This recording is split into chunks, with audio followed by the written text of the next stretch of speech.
Realitas perekonomian China, tenaga penjualan di garis depan mengungkapkan masalah besar tahun ini. Sebuah artikel baru-baru ini dari sumber berita China menimbulkan kekhawatiran serius mengenai kondisi perekonomian China saat ini, khususnya di sektor retail. Dengan mengikuti seorang penjual bernama Nona Wong saat ia mengunjungi berbagai supermarket, penulis artikel tersebut menemukan tren yang mengkhawatirkan, barang-barang tidak laku.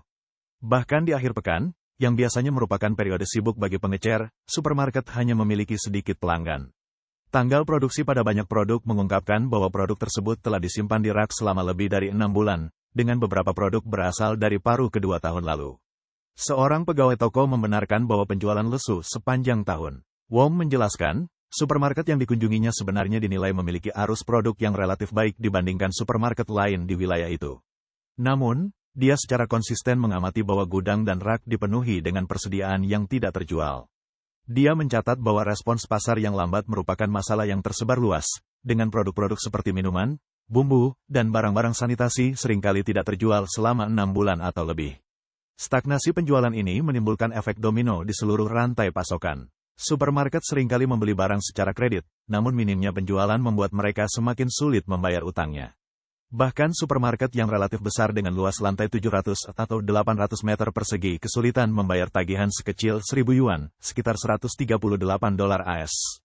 Ketegangan finansial pada pengecer juga berdampak pada distributor. Wong menggambarkan bagaimana distributor berada di bawah tekanan besar untuk menyalurkan produk mereka. Namun karena pengecer tidak dapat menjual persediaan mereka yang ada, pengiriman baru hanya akan memperburuk masalah.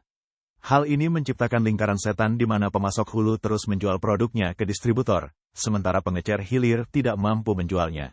Banyak distributor menghadapi kehancuran finansial karena tekanan yang sangat besar ini. Artikel ini mengilustrasikan masalah ini lebih lanjut dengan berbagi kisah tentang seorang distributor produk sanitasi yang dibawa tekanan untuk menerima lebih banyak barang, mengumpulkan persediaan senilai lebih dari 10 juta yuan, sekitar $1,38 juta AS.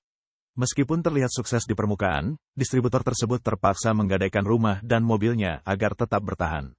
Buruknya kondisi industri retail mencerminkan situasi perekonomian China yang berada di ambang kehancuran. Para analis semakin yakin bahwa perekonomian China terjebak dalam jalan buntu dan tidak dapat lepas dari kesulitannya. Hal ini akan semakin mengancam rezim Partai Komunis China dan berpotensi berdampak pada seluruh dunia.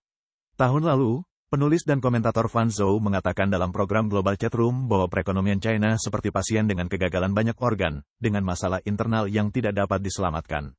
Dia meramalkan bahwa perekonomian China tidak akan bertahan 2 tahun lagi, dengan tahun 2025 menjadi batas waktu bagi Partai Komunis China. Ketika perekonomian terhenti, kendali pemerintah pusat atas wilayah lokal akan melemah, dan keruntuhan perekonomian China akan terjadi lebih cepat daripada invasi militer ke Taiwan.